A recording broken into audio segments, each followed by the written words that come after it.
आपका। आप देख रहे हैं इंडिया टीवी। मैं हूं आपके साथ प्राची पाराशर। भारत में गरीबी धीरे धीरे खत्म हो रही है। गरीब अब मिडिल क्लास में पहुंचने लगा है। सरकार कह रही है कि महंगाई है भी तो क्या, आमदनी भी तो बढ़ रही है। क्या वाकई में देश की परिस्थितियां ऐसी ही हैं? क्या महंगाई और गरीबी पर जो दिखता है वो है कि नहीं? जो रिसर्च आए हैं, जिसे प्रधानमंत्री नरेंद्र मोदी ने कोट किया है, उस रिसर्च का मतलब क्या है? जो महंगाई का मुद्दा विपक्ष की तरफ से उठाया जाता है, आखिर वो महंगाई का मुद्दा कितना सच है? क्या मिडिल क्लास में अब जो लोगों की संख्या बढ़ रही है, जो टैक्स पेयर्स की संख्या बढ़ रही है, वो ये बता रहा है कि देश अब आगे निकल रहा है, वो ये बता रहा है कि देश अब समृद्ध हो रहा है? महंगाई का मुद्दा कितना बड़ा है, इसी पर आज हम करेंगे अपनी चर्चा। आने वाले 5 साल में मोदी का गारंटी है, देश पहले 3 वैश्विक इकोनॉमी में अपना जगह ले लेगा। ये पक्का जगह ले लेगा।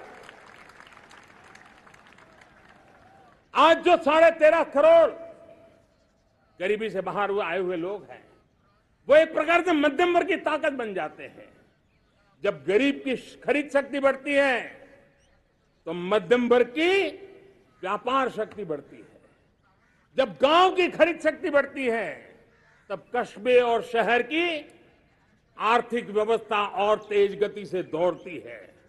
और यही इंटरकनेक्टेड हमारा अर्थचक्र होता है।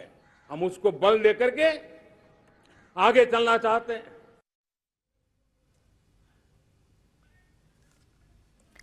तो प्रधानमंत्री नरेंद्र मोदी ने भी इस बात के संकेत दिए। प्रधानमंत्री नरेंद्र मोदी ने भी लाल किले की प्राचीर से कहा था कि देश अब आगे बढ़ रहा है। ये कोशिश की जा रही है कि गरीबी रेखा से निकालकर अब लोगों को आगे लाया जाए, उनकी इनकम में इजाफा हो, और ये लक्ष्य काफी हद तक इस देश ने हासिल भी कर लिया है। अब जो एसबीआई की रिपोर्ट आई है, जो पत्रकार की रिपोर्ट आई है, उसके बाद ये बात सामने आ रही है कि ऐसा धीरे धीरे होता हुआ नजर आ रहा है। आइए इसी पर चर्चा की शुरुआत करते हैं। खास मेहमान हमारे साथ जुड़ गए हैं। जफर इस्लाम, प्रवक्ता भारतीय जनता पार्टी, अनिल पद्मनाभन, वरिष्ठ पत्रकार हमारे साथ हैं, डॉली शर्मा, प्रवक्ता कांग्रेस, और राजीव रंजन, नेशनल सेक्रेटरी जेडीयू हमारे साथ हैं। आप सभी का बहुत बहुत स्वागत है। मैं जफर इस्लाम साहब आपसे शुरुआत कर रही हूं। ये जितने भी आंकड़े सामने आए हैं, इसे खुशी के साथ प्रधानमंत्री नरेंद्र मोदी ने शेयर किया है। ये देखने में बहुत अच्छे लगते हैं, सुनने में भी बहुत अच्छे लगते हैं। जो एनालिस्ट हैं इसे अपने हिसाब से एनालाइज भी करते हैं, लेकिन जो आम आदमी है सर, उसे अभी भी इसी बात की पड़ी है कि कब टमाटर सस्ता होगा, कब उसकी थाली का जायका बढ़ेगा, कब वो बाजार में जाएगा तो थैला भर के सब्जी लेकर आएगा किफायती दाम में अपने पॉकेट के हिसाब से। ये हासिल कर पाए आप? प्राची जी, देखिए, ये टेम्पररी चीज को जो एक थोड़े से समय के लिए कुछ हुआ हो और एक पूरे समय में जो तब्दीली आ रही है, जो चेंजेस आया है, दोनों को एक साथ एक बकेट में रखेंगे आप क्या? पिछले साल टमाटर का दाम क्या था? 10 रुपए केजी से भी नीचे हो गया था। तो उसको आप उसको बकेट में रखिए। एक बार अभी थोड़ा देर के लिए टमाटर का दाम बढ़ा, मैं मानता हूँ इस बात को, और इस बात को तस्लीम भी करता हूँ। कहाँ कह रहे हैं कि नहीं टमाटर का दाम बढ़ा है, लेकिन उसकी बहुत सारे कारण हैं। जो कारण, जैसे अब बारिश बहुत हो गई, या सीजनल फैक्टर की वजह से, या कभी धूप बहुत पड़ गई, या बाढ़ आ गया, इन सब, या लोगों ने बहुत कम, जब फसल 10 रुपए से भी नीचे बिक रहा था तो किसानों ने उसको फसल की बुआई नहीं की। ऐसे बहुत सारे कारण हैं जिसके वजह से टमाटर के दाम अचानक बढ़ गए, और खासकर गर्मी में बहुत ज्यादा तपिश की वजह से बढ़ गई, जो फसल जल गया। ऐसे में पूरी रिपोर्ट पढ़िएगा तो आपको पता चलेगा। लेकिन ऐसे में सिर्फ 1 महीने के लिए फसल आता है। हिस्टोरिकली भी देखिए तो अगस्त महीने, जुलाई अगस्त महीने में जो है बढ़ता है दाम, और अगस्त के आखिरी तक एकदम कम हो जाता है, और सितंबर आते आते दाम जो है वो एकदम से कम हो जाएगा, इसलिए कि नया सप्लाई आएगा। तो टमाटर हो या कोई सब्जी हो, आज जो भी इन्फ्लेशन बढ़ा वो सब्जियों की वजह से बढ़ा हुआ है, और सब्जी के दाम अगले महीने तक कम होते होते ये बिल्कुल समान हो जाएंगे, और लोगों को कोई तकलीफ नहीं। एक छोटे से पीरियड के लिए बढ़ा है, मानता हूं इस बात को, लेकिन जो चेंजेस आए देश में उसके बारे में थोड़ा बताना चाहता हूं। देखिए, सबसे पहले कि आप इस अर्थव्यवस्था के बारे में जो आदरणीय प्रधानमंत्री जी ने कहा कि जफर जी, मैं इस रिपोर्ट पर विस्तार से बात करूंगी, और इसीलिए मैंने आपको बुलाया कि मैं इस रिपोर्ट पर बात करूं। 1 मिनट, बस 1 मिनट टोक रही हूं आपको। मैं इस रिपोर्ट पर आपसे विस्तार से बात छोटी सी बात खाली कह रहा हूं। हाँ, बोलिए जफर जी, कंप्लीट करिए। मैं सिर्फ कह रहा हूं कि इनकम लेवल जो है लोगों का बढ़ गया है, इनकम लेवल का ग्रुप जो है वो बढ़ गया है। उससे समझ में आता है कि जो पहले जो इनकम लेवल था, मीन जो इनकम जो है वो 4 लाख था, अब 13 लाख हो गया है। इससे समझ में आता है कि लोगों के इनकम लेवल बढ़ा। और जब आईटीआर जो, या कोई अपने आंकड़े तो नहीं बोल रहे, जो इनकम टैक्स के रिटर्न फाइल होते हैं उसमें डबल की वृद्धि हो गई, जो लोग फाइल कर रहे हैं। हाँ। और जो फाइल करने वालों में जो इनकम लेवल है उसमें, उससे समझ में आता है कि कितना इनकम बढ़ा है। हाँ। और किस तरह से बढ़ा है। ठीक है, जफर इस्लाम से रिसर्च समझाने के लिए पद्मनाभन जी मेरे साथ हैं, मैं उनसे पूरा रिसर्च समझूंगी कि इस बिना पर रिसर्च हुआ है, इसका मतलब क्या है, सीधे सीधे देश के लिहाज से क्या समझा जाए, वो ये बताएंगे। लेकिन एक सवाल आपसे ले रही हूँ बस, आखिरी बार कब सब्जी खरीदने गए थे सर? हमें सवाल आपने कहा कि छोटे से टाइम के लिए टमाटर के दाम बढ़े। आप मानते हैं कि ये आपने बताया बारिश हो गई, फसल खराब हो गई, आपने तमाम कारण बता दिए। आपको पता है कि एक थाली में जायका लाने के लिए कितने पैसे खर्च करने पड़ रहे हैं लोगों को? अरे प्राची जी, मैं कहाँ इस बात को आपके ठुकरा रहा हूँ? मैं कह तो रहा हूँ, और मैं आप कह रही है मैं रोज ही खरीदता हूँ सब्जी के लिए। आदमी रोज नहीं जाता, हफ्ते में एक आध बार तो जाता ही है, दिखता है उसको। रोज रोज तो सब आदमी नहीं जाता, 2-3 दिन पे जाता है, दिखता है क्या है। लेकिन ये बात मैं कह रहा हूँ कि देखिए, अगर आप कोई छोटे से, पद्मनाभन जी इकोनॉमिस्ट है तो समझेंगे, या फिर मैं आम लोगों की नजरों में बताता हूँ। देखिए इस बार का जो इन्फ्लेशन है 7.4 आया, 4.8 से 7.4 आया, मतलब कि काफी वृद्धि हो गई। वृद्धि क्यों हो गई? इसलिए कि टमाटर के दाम मंथ ऑन मंथ बेसिस, टमाटर नहीं सब्जियों के दाम इंक्लूडिंग टमाटर मंथ ऑन मंथ, और थोड़ा स्पाइसेस के दाम और चावल के दाम, 3 चीजों में वृद्धि हुई मंथ ऑन मंथ की वजह से। आप देखिए तो जो वो 40% बढ़ गया। 40% का आप अगर निकालिए, 6% वेट होता है उसका। हाँ। जो उस पे तो उसकी वजह से 230, 40, 50 बेसिस पॉइंट बढ़ गया।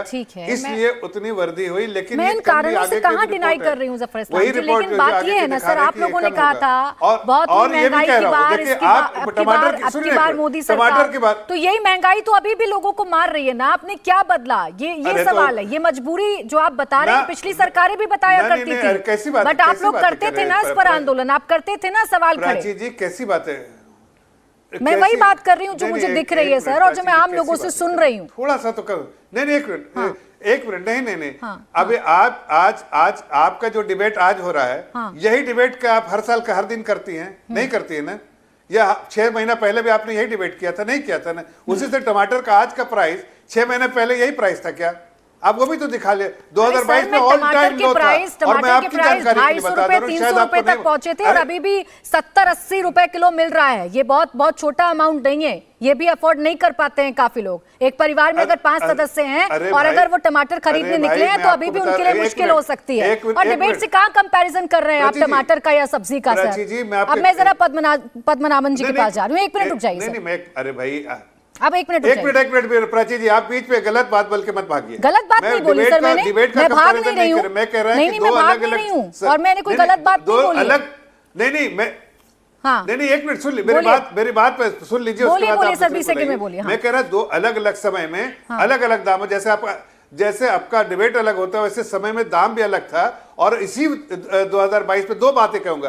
2022 से लेकर अभी तक का दाम देख लीजिए कि कितना कम टमाटर का दाम था, बिल्कुल ऑल टाइम हाई था। और एक और चीज बताता हूं कि आप पिछले 10 साल में जो सब्जियों, आलू, टमाटर सब के दाम जो यूपीए में बढ़े थे और अभी बढ़े थे। हमने एमपीसी जो बनाया, मॉनेटरी पॉलिसी कमिटी, उसका काम ही है कि इन्फ्लेशन को कंटेन करना। फिर आप यूपीए में पहुंच गए। सर मैंने सुन लिया, जफर जी मैंने आपकी बात सुन लिया। 1 मिनट रुक जाइए। ये रिसर्च कैसे हुआ है, इस रिसर्च का मतलब क्या है, मुझे एक बात समझ में लीजिए। अरे सर जो रेट है मैं उस पर सवाल पूछ रही हूँ ना आपसे। मैंने आपसे पहले ही कहा कि ये आंकड़े सुनने में बहुत अच्छे लगते हैं और अच्छी बात है कि देश तरक्की कर रहा है। ये आपको भी खुशी होगी, मुझे भी होगी, डॉली जी को भी होगी, राजीव रंजन जी भी इस पर खुश होंगे कि हमारा देश तरक्की कर रहा है। इससे कोई मनाही नहीं है। लेकिन ये हो कैसे रहा है मैं जरा समझ लेती हूँ। पद्मनाभन जी, ये जो रिसर्च सामने आ रहा है और इस रिसर्च से जो अच्छी बातें सामने आ रही हैं, जो कहा जा रहा है कि ग्रेड बढ़ रहा है, मिडिल क्लास में लोग ज्यादा आए हैं, लोअर क्लास जो है या गरीबी रेखा में जो लोग थे वो निकलकर मिडिल क्लास में शामिल हो रहे हैं, ये कैसे किया गया रिसर्च? इसे मैं कैसे समझूं? क्या बदला है इस देश में जो हम इस तरक्की की बात अब कर रहे हैं आज? अच्छा जी, एक तो है कि मैं आपकी तरह एक पत्रकार ही हूँ, तो कोई इकोनॉमिस्ट नहीं हूँ, तो मैं हमारे जो हम जैसे करते वैसे ही समझा सकता हूँ। बिल्कुल बिल्कुल सर। तो अगर आप ये इस चर्चा से हट जाए, ये एक इमीडिएट चर्चा है कि टमाटर के दाम 200% बढ़े हैं, तो ये एक मुद्दा, एक हेडलाइन है। बट मैं जिस विषय पे आपको लेना चाहता हूँ वो ट्रेंड की बात है। तो अगर आप ट्रेंड देखेंगे तो आपने सवाल पूछा क्यों बदला है, तो भारत के आर्थिक नींव जो है वो बदल गया है। आप 15 साल पहले जाइए, जो ये गरीबी तबके से उठाया लोगों को, 2005 और 2022 के बीच में 430 million 415 million, that is 41 crore लोगों को गरीबी रेखा से उठाया है और इनको एक मिडिल क्लास लेवल पे लाए हैं। अब मिडिल क्लास एक होमोजेनियस यूनिट नहीं है, उसमें भी काफी बारीकी है, एक upper middle class, lower middle class और ये जो मिडिल क्लास आए। अब ये क्यों आए, यही मैं कह रहा हूँ, आर्थिक नींव बदला।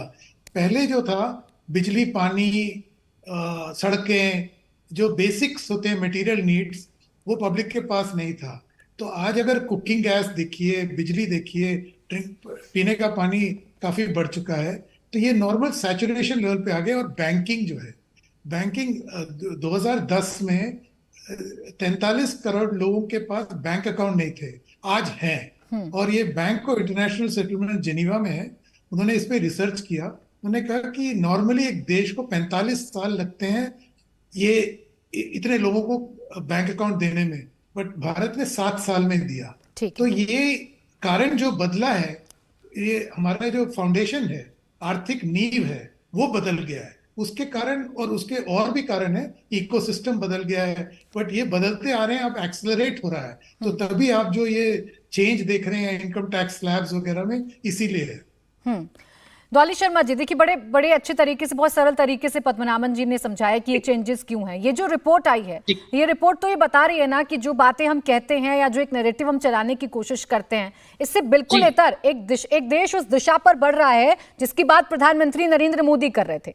अगर टैक्स देने वालों की संख्या बढ़ रही है, अगर स्लैब में इजाफा हो रहा है, तो ये तो तभी हो रहा है ना जब इनकम हो रही होगी लोगों की। जी, सभी को नमस्कार। देखिए, जफर इस्लाम साहब ने सबसे पहले यहाँ पर बोला कि पिछले साल टमाटर 10 रुपए किलो मिल रहा था।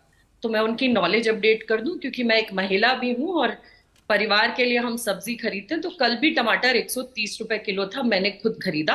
और पिछले साल की जो इन्होंने बात की, तो मैं बताती हूँ कि आजादपुर सब्जी मंडी में पिछले साल टमाटर 40 से 60 रुपए किलो मिल रहा था, जो कि बाजार में लोगों को 80 से 100 तक मिल रहा था। और इस साल मंडी में टमाटर 60 से 100 रुपए किलो के बीच हुआ, जो कि बाजार में 200 रुपए तक बिका है। 300 रुपए आपने कहा, 250-300 रुपए तक बिका है। तो ये तो है स्थिति। जो इन्होंने कहा 10 रुपए किलो, तो 10 रुपए किलो तो टमाटर पिछले साल भी किसी ने नहीं खरीदा। नेशनल टेलीविजन पर नहीं बोलना चाहिए ऐसी बात।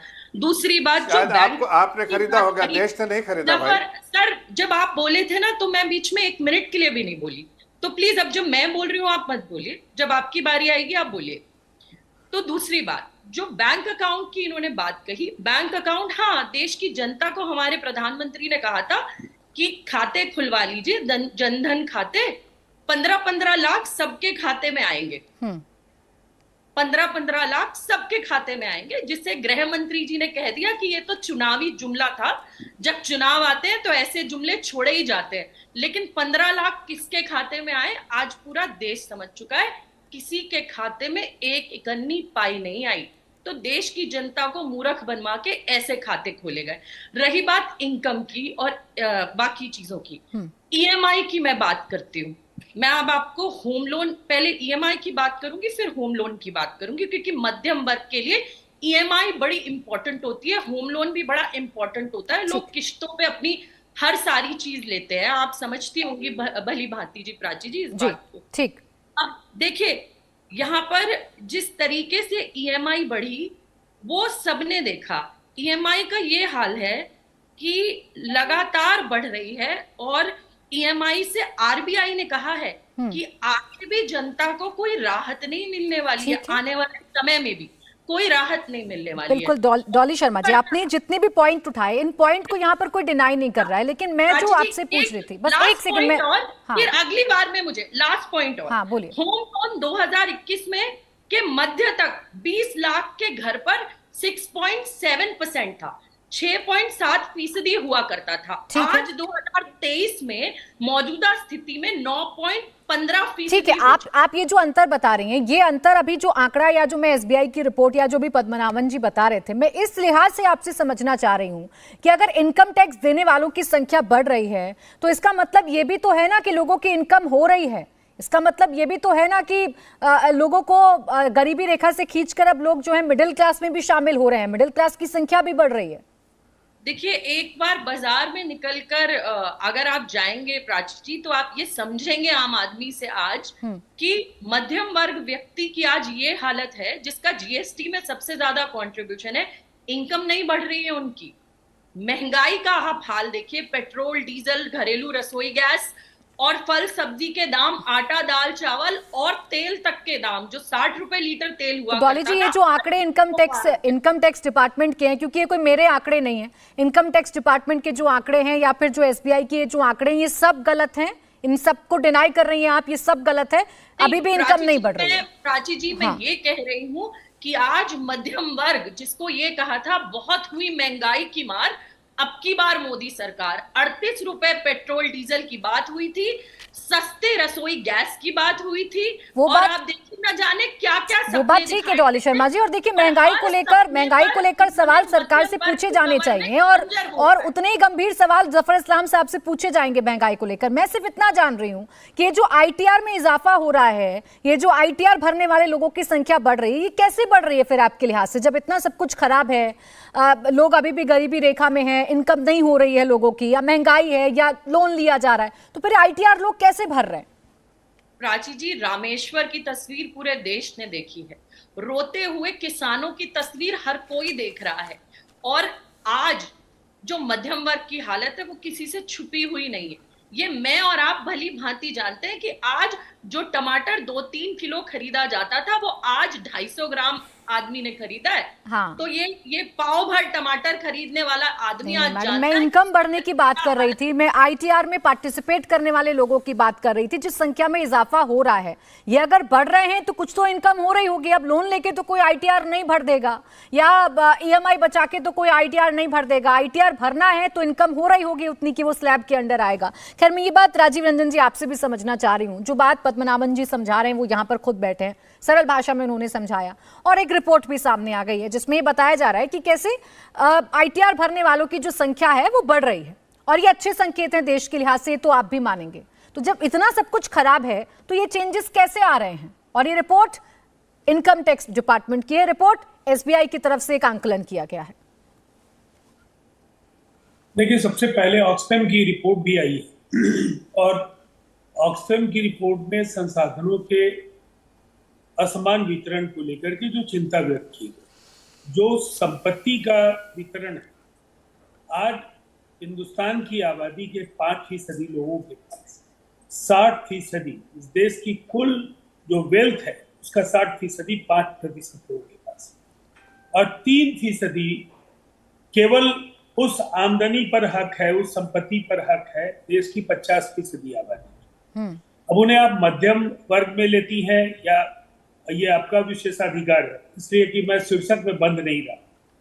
मैं बस इतना कहना चाहता हूं कि ये जो 3% लोग, इनकी ये 50% लोग जो है, जो केवल 3% संपत्ति के हिस्से पर उनका अधिकार है, उसको दूसरे तरीके से देखिए।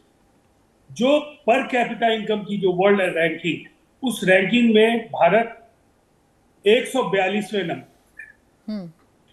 तो हर देश की परिस्थितियां होती हैं, कल आपकी आमदनी कम थी, आज बढ़ी। दुनिया के जो तुलनात्मक आंकड़े हैं वहां आप देश दुनिया में 142वें नंबर पर है, पहली बार, और आपसे 31 गुना ज्यादा आमदनी पर कैपिटा इनकम अमेरिका की है। एक अमेरिकी नागरिक की जो पर कैपिटा इनकम है आपसे 31 गुनी ज्यादा है। अब उससे परचेज पावर पैरिटी, ये जो भी, चूंकि जफर इस्लाम साहब का भी इकोनॉमिक्स का बैकग्राउंड है और अनिल पद्मनाभन जी ने भी काफी अच्छे तरीके से कई बातें कही। अब जो अमेरिका में घर के राजीव रंजन जी, किचन को देखिए मैं लेकर अभी के जो बजट का हिस्सा अमेरिका हो। से जो आप तुलना कर रहे हैं, हम लोग तुलना करेंगे, हम बिल्कुल तुलना करेंगे आप और किस हम लोग बात को सवाल पकड़ती करेंगे। हैं प्राची जी? अगर निष्कर्ष पर आप अभी तुरंत पहुंच जाना चाहती मैं हैं, निष्कर्ष पे नहीं मैं जो पहुंच कहना चाहता हूँ वो नहीं, सर, आप रुकिए ना, सर। समझ रही हैं, लेकिन मैं नहीं, आप सर, अपने सुनिए, तरीके मैं- से शो को मैं अपने देखिए। तरीके से मैं कोई एक शो को महत्वपूर्ण नहीं लेकर पॉइंट पर जा रही। हूँ और मुझे अपनी बात कह लेने मैं दीजिए, कहीं नहीं लेकर जा रही, जिससे सर। मैं कुछ चीजों को स्पष्ट कर पाऊंगा, नहीं तो इस पूरे बात का कोई मतलब नहीं होगा। सर, आपने मैं जफर आपको- इस्लाम साहब को काफी वक्त दिया। सर, जफर मैं जो इस्लाम कहना साहब से चाहता हूं वो टोक सुन टोक कर लीजिए। बीच में सवाल भी लिए गए, शायद आपने ये नहीं देखा। आपने ये नहीं देखा कि तो टमाटर पर सवाल- उनसे सवाल लिए गए। तो आप ये भी तो देख लीजिए ना। मैं सिर्फ इतना पूछ रही हूँ कि ये जो टैक्स स्लैब में बदलाव हो रहा है या ये जो संख्या बढ़ रही है, इसे आप कैसे समझ रहे हैं? आप अमेरिका से भी तुलना करिए, बाकी तमाम चीजों से तुलना करिए। मैं सिर्फ इस पर जवाब आपसे चाह रही थी, इसमें इतना परेशान होने वाली बात नहीं थी। राजीव रंजन जी, प्राची जी, परेशान तो पूरा देश है, और जिस अंदाज में मोदी जी अपनी उपलब्धियों का ढिंढोरा पीट रहे हैं, और भारतीय जनता पार्टी के प्रवक्ताओं की ओर से भी जो बड़े बड़े बड़बोले दावे, उसकी हकीकत जो फ्रांस की राज्य क्रांति है और क्वीन मैरी के जो वो कहे शब्द हैं, इस देश में देखा जा सकता है। सब कुछ ठीक है। एक तरफ ऑक्सफैम की रिपोर्ट कहती है कि इस देश की पूरी वेल्थ का केवल 3% इस देश की 50% आबादी के पास है। ठीक। या टैक्स पेयर्स की बात आप करती हैं, वो किस दायरे में है? मैं वही तो सवाल खड़े कर रहा कि उनके प्रति इस देश की कोई चिंता है या नहीं। ठीक। और जो अभी क्राइसिल की रिपोर्ट आई है इन्फ्लेशन को लेकर के, ठीक। उस रिपोर्ट के दो पक्ष, जो वेज थाली कितने प्रतिशत का, चलिए, मैं इस पर जवाब पद्मनाभन जी से मिलूंगी और मैं जफर इस्लाम साहब से मिलूंगी। मसालों से लेकर के फूड ग्रेन्स ठीक है। में क्या बढ़ोतरी हुई, हाँ। किस तरह से सब्जियां टैक्स पेयर महंगी को हुई। लेकर आपकी चिंता है, ये जो आपने पॉइंट उठाया है, मैं पद्मनाभन जी से समझूंगी। एक छोटा सा ब्रेक ले रही हूँ, राजीव रंजन जी बीच पे रोक रही हूँ, छोटा सा ब्रेक, फौरन लौटेंगे। देखते रहिए कुरुक्षेत्र।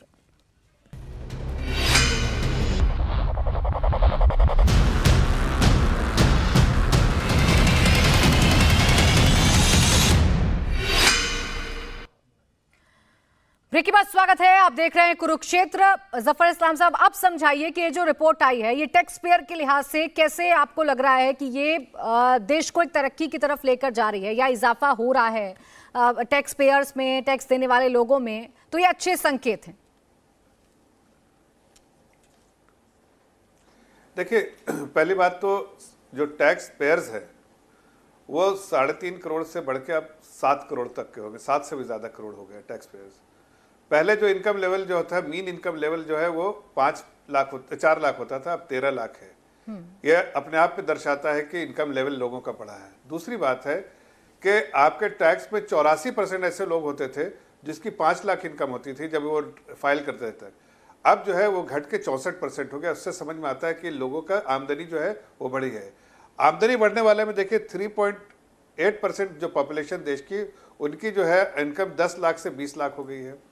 करीब 1.5% लोग ऐसे हैं जिनकी 20 लाख से जो है 30 लाख हो गई है, 50 लाख हो गई है। और 0.2% ऐसे देश की पॉपुलेशन है जिसकी इनकम जो है 50 लाख से 1 करोड़ हो गई है। 0.02% जो है वो 1 करोड़ से ज़्यादा हो गई। तो ये अपने आप में दिखा रहा है कि इनकम लेवल बढ़ा है, मीन इनकम बढ़ा है, टैक्स फाइलर्स बढ़े हैं और इनकम लेवल जो है वो बढ़ गया है। अब बात रही, जो इम्पोर्टेंट बात है कि पर कैपिटा के बारे में हमारे राजीव भाई कह रहे थे, तो जो 140 कंट्री जिसके बारे में, जो भी कंट्रीज के बारे में करें, उनकी पॉपुलेशन जोड़ लीजिए और देश की दुनिया में जो पॉपुलेशन है और देश की पॉपुलेशन को जोड़ लीजिए, तो आपको अंदाजा आ जाएगा कि यहाँ पर तेज ग्रो कर रही है इकोनॉमी, तेजी से आमदनी बढ़ रही है, हर तरह से। लेकिन इतनी बड़ी पॉपुलेशन जब है तो जाहिर है कि जो पर कैपिटा जो है इतने नंबर ऑफ पीपल से डिवाइड करेंगे तो आप पर कैपिटा इनकम कम हो गई ही। लेकिन अगर इसी को आप देख लीजिए किसी एक छोटी कंट्री के हिसाब से, तो पर कैपिटा इनकम बढ़ जाएगा अपना, बहुत तेजी से बढ़ जाएगा। तो ये भी समझने की बात है कि देश की पॉपुलेशन ज़्यादा है तो जाहिर है उतने लोग ज़्यादा हैं तो उतने में लोगों में विभाजित हो जाता है। तीसरी बात जो बहुत अहम बात है कि आदरणीय प्रधानमंत्री जी ने कहा तीसरी अर्थव्यवस्था बनेगी। तीसरी अर्थव्यवस्था बनने का और 2047 में पूरे अमृतकाल के बारे में जिन्होंने किया है, उसका भी एक आकलन किया हुआ है। उसके आकलन किया हुआ है कि 2047 तक जो है किस तरह से तरक्की होगी, लोगों की इनकम कैसे बढ़ जाएगी और हर तरह से देश पे इनकम जो है, जो मिनिमम इनकम जो लेवल पे जो है लोग वो 14-15 लाख के जो मिनिमम इनकम लेवल के लेवल के लोग जो है वो 14-15 लाख के इनकम के होंगे 2047 में। और आज जो एक बड़ी अहम बात जो उन्होंने इसमें कहा है एसबीआई की रिपोर्ट में, और ऐसे भी रिपोर्ट ऐसे एक है कि देश के जो आम नागरिक है उसकी कैपेसिटी बढ़ गई है, इनकम कैपेसिटी बढ़ गई है, स्पेंडिंग कैपेसिटी बढ़ गई है। इसलिए कई बार होता है कि डिमांड बढ़ता है, डिमांड ड्रिवन जो है इन्फ्लेशन डिमांड ड्रिवन है, तो आज लोगों के पास जो डिस्पोजेबल इनकम ज्यादा बढ़ गया है और उनकी लाइफ बेहतर हो गई, लाइफ बेहतर हो गई तो लोगों के पैसे हाथ में है तो खरीदना चाहते हैं सामान। हाँ। तो जाहिर है जितना ज्यादा खरीदेंगे, जो सामान वो खरीदना चाहते हैं उसके दाम भी उनको कहीं ना कहीं परेशान करते हैं। जफर इस्लाम साहब, ये जो आंकड़े, ये जो टैक्स पेयर, ये आप तमाम बातें जो बता रहे हैं वो सरल भाषा में मैं बोलूं तो तुरंत निजात लोगों को नहीं मिल पा रहा। एक मिनट, एक छोटा सा सवाल कर लेता हूँ, आपसे कर लेता हूँ। प्राची जी एक छोटा सा सवाल उठा देता हूँ, आप बाकी लोगों से पूछ लीजिएगा कि इन्फ्लेशन जो है, इन्फ्लेशन तो किसी चीज को कोई चीज को भी देखने का तरीका होता है। सीपीआई इंडेक्स होता है जिससे देखते हैं कि इन्फ्लेशन कैसे बढ़ रहा है, महंगाई दर कैसे बढ़ रही है, वो सीपीआई है, कंज्यूमर प्राइस इंडेक्स से देखते हैं। अब आप उसमें पूछिए, उसमें भी कैलकुलेट करने के जो फॉर्मूला है, मेथोडोलॉजी है, वो सब बराबर है सब जगह के लिए। हमने जो दाम बढ़ा है, क्या सब चीज में दाम बढ़ा है, क्या बहुत सारी चीजों में दाम घटा है कि नहीं, ये भी देखने वाली बात है ना। उसको पूरा एनालिसिस कीजिए तो आपको लगेगा कि सिर्फ एनालिसिस कर लूंगी जफर इस्लाम साहब, मसाले और चावल में टेम्परेरी बात बढ़ा है, और चावल के लिए मैंने आपको बैठाया है, सरकार ने उस पर बैन लगा दिया एक्सपोर्ट करने पर। सामने दिख रहा है, मैं उस पर भी आपसे सवाल करूंगी और यही उम्मीद करूंगी कि उन सवालों का जवाब मुझे मिल जाएगा। खैर, जो राजीव रंजन जी की चिंता थी, मैं उस चिंता पर थोड़ा सा पद्मनाभन जी से जा रही हूँ कि प्रकाश डालें। पद्मनाभन जी, जो राजीव रंजन जी कह रहे थे पर कैपिटा इनकम की बात है, जो टैक्स पेयर की चिंता उनको हो रही थी, वो अभी इस रिपोर्ट के बाद क्या मैं उसे किस तरीके से समझूं, या मैं क्या बताऊं देश को कि टैक्स पेयर की संख्या अगर बढ़ रही है तो इसका सीधा मतलब ये है कि इनकी इनकम बढ़ रही है, कैपेबिलिटी बढ़ रही है, या फिर टैक्स पेयर्स पर बोझ बढ़ रहा है? मैं कैसे समझूं इसे? अजीत जी, एसबीआई रिपोर्ट की बात और राजीव रंजन की बात दोनों सही जगह पे है, लेकिन मैं इसको समझाता हूँ क्यों। हाँ। ये जो हमारा देश है ये डिफरेंट स्पीड्स पे काम कर रहा है। जैसे कि आप सड़क पे जाओगे, गाड़ी एक रफ्तार से चलता है, बस एक रफ्तार से चलता है, साइकिल एक रफ्तार से चलता है।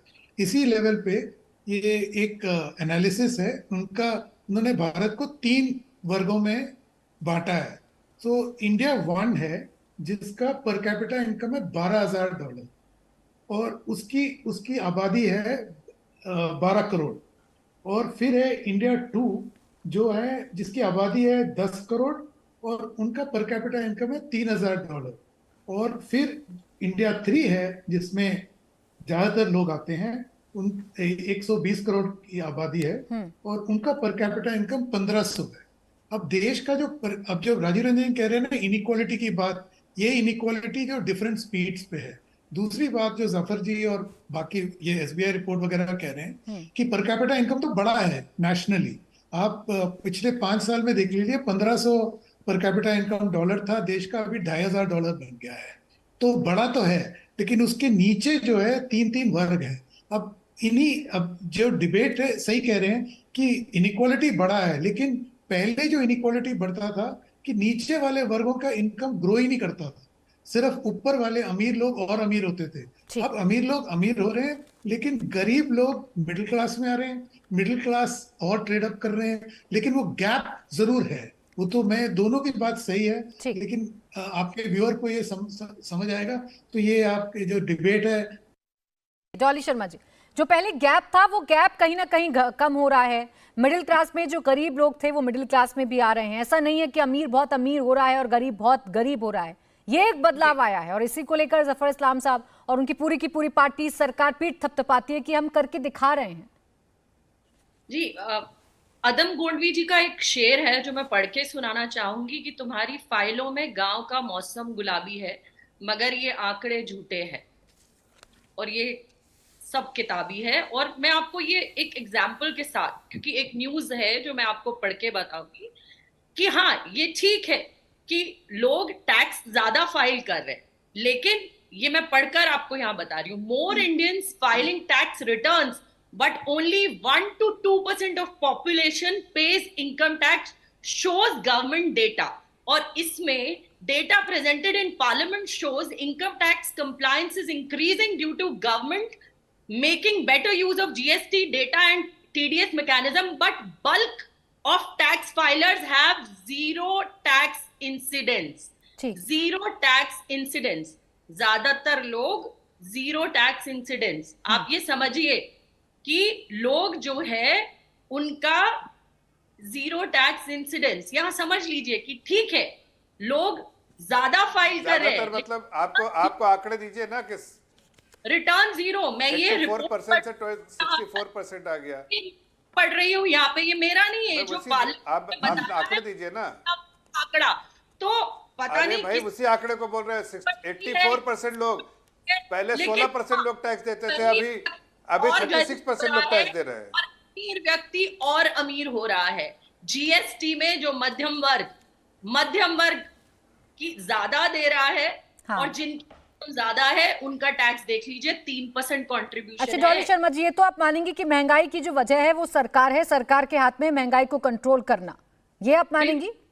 आप एक बात बताइए, हाँ। जब रुपया, हमारे प्रधानमंत्री कहते थे कि जब डॉलर और रुपये का जो फासला है जब वो बढ़ता है, जब रुपया गिरता है, तो देश के प्रधानमंत्री की और सरकार की शाख गिरती। ठीक। और आज रुपया जब रिकॉर्ड लो है, हाँ, आज क्या इसकी वैलिडिटी? मैं ये सवाल आपसे इसलिए पूछ रही थी डॉली जी, ये अगर विफल हैं भारतीय जनता पार्टी और ये राहत नहीं दे पा रहे अगर जनता को, तो जहां जहां आपकी सरकारें जिन स्टेट्स में, वो क्यों नंबर 1 है फिर महंगाई में? वहां क्यों नहीं उपाय आप लोगों की तरफ से किए जा रहे हैं? मसलन राजस्थान को ले लीजिए, झारखंड को ले लीजिए, तमिलनाडु को ले लीजिए, उड़ीसा को ले लीजिए या तेलंगाना को ले लीजिए, नंबर 1 राजस्थान है, 9.66 महंगाई दर। अगर आज देश में 500 रुपए का ही सिलेंडर मिल रहा है ना देश की जनता को, तो वो राजस्थान में मिल रहा है। और अगर किसी को 25 लाख तक का मुफ्त इलाज मिल रहा है ना प्राची जी, तो वो राजस्थान में मिल रहा है। और अगर आज महिलाओं को मुफ्त मोबाइल मिल रहे हैं ना, ताकि वो अपना आगे स्मार्टफोन्स मिल रहे हैं, आगे कुछ काम कर सके, कुछ कर सके, अपनी सेफ्टी का ध्यान, वो राजस्थान में मिल रहे हैं। तो ये बात आप यहाँ पर अगर जनता को बताएंगी तो मुझे बहुत अच्छा लगेगा। ऐसे लोग, मैं सारी बातें बताऊंगी डॉली शर्मा जी, मेरा तो सिर्फ एक बहुत छोटा सा सवाल था कि ये जिम्मेदार है जफर इस्लाम साहब, उनकी पार्टी जिम्मेदार है, तो राजस्थान में क्यों नहीं जिम्मेदार है? वहां कंट्रोल करके एक एग्जांपल सेट करिए ना इनके सामने। अरे जहां डायमंड का दाम प्राची जी घट रहा है और आटे, दाल, चावल, चीनी, तेल, रसोई गैस के दाम बढ़ रहे हैं, ये भी देश ने इसी सरकार में देखा, जो ढोल पीट डॉली शर्मा जी, मैं आपकी चिंता से पूरी तरीके से वाकिफ हूं, यकीन मानिए पूरा कनेक्ट फील कर रही हूं कि आपकी जो चिंता है वो एकदम वाजिब है। लेकिन मैं यही तो कह रही हूं, जो काम ये नहीं कर पा रहे, आप एक एग्जांपल तो सेट करिए, राजस्थान में महंगाई दर को नीचे लाइए और इनको बताइए कैसे कर सकते हैं ये देश में। आपको यहाँ बताया कि 500 रुपए का रसोई गैस मिलता है राजस्थान में, 25 लाख तक का मुफ्त इलाज मिलता है राजस्थान में, और ये आम आदमी के लिए मिलता है, आम आदमी के लिए। ठीक, जवाब दीजिए जफर इस्लाम साहब, महंगाई दर अगर है भी राजस्थान में, तो ये लोग पूरी कोशिश करते हैं कि लोगों को राहत मिले, और कैसे मिले डॉली शर्मा जी बता रही हैं, जो आप नहीं कर पाते हैं। अरे देखिए, ये सारी बातें जो है खोखली है, इसलिए कि अभी इन्होंने ये सब जो है शुरू किया है, पूरे 5 साल में कुछ नहीं किया है।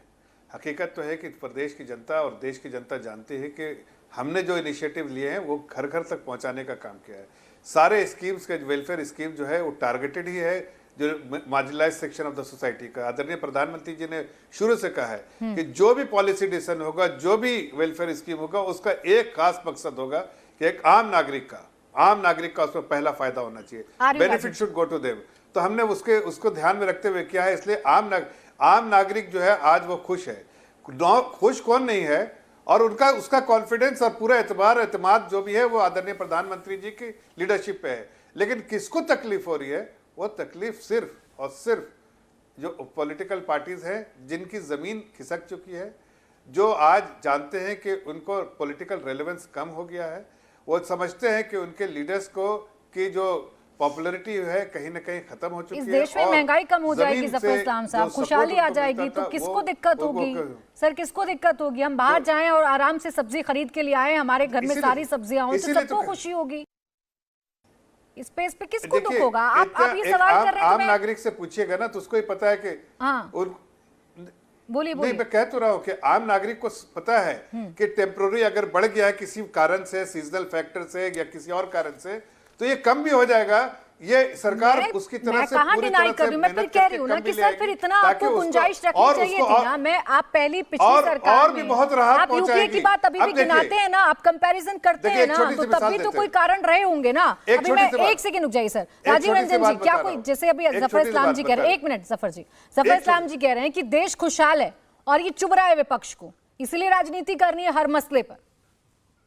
मैंने जिस प्रसंग को छेड़ा था वो अधूरी रह गई थी। मैं फ्रांस की राज्य क्रांति के दौरान महारानी के कहे शब्दों को ही आज के संदर्भ में उसको थोड़ा बदल देता हूं। उन्होंने कहा था, जब दरबारी ने कहा कि यहाँ रोटी नहीं है, तो उन्होंने कहा था कि फिर लोग केक क्यों नहीं खाते।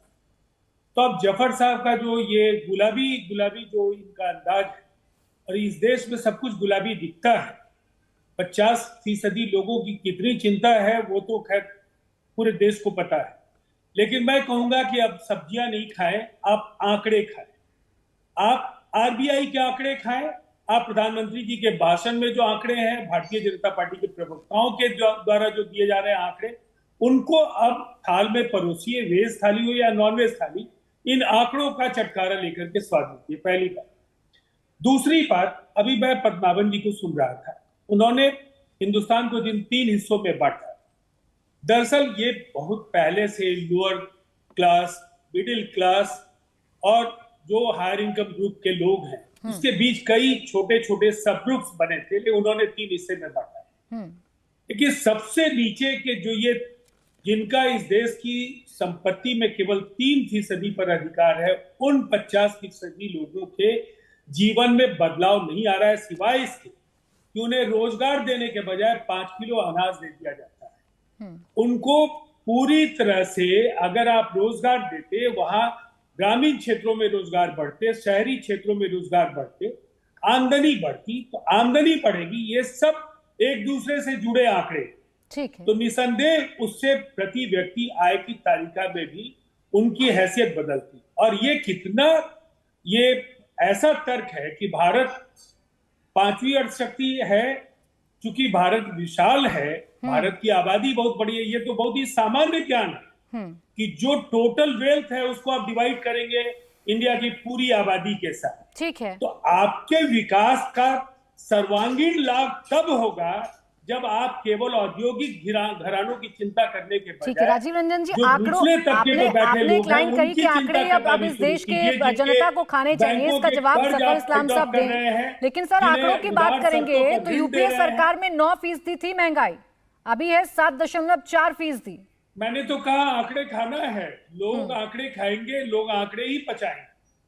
अब अजवाइन, जीरा, सब्जियां, अरहर का दाल, इसके बजाय यूपीए के आंकड़े, आपके आंकड़े, हमारे आंकड़े, इन आंकड़ों को खाने की आदत अब हिंदुस्तान की जनता को। ठीक है राजीव जी, बहुत शुक्रिया आप सभी का, मेरे पास समय समाप्त हो गया। बहुत शुक्रिया आप सभी का हमारे साथ इस चर्चा में जुड़ने के लिए। इंडिया टीवी हर वक्त हर जगह डाउनलोड करने के लिए सर्च करें India TV news Google play store या ऐप स्टोर पर।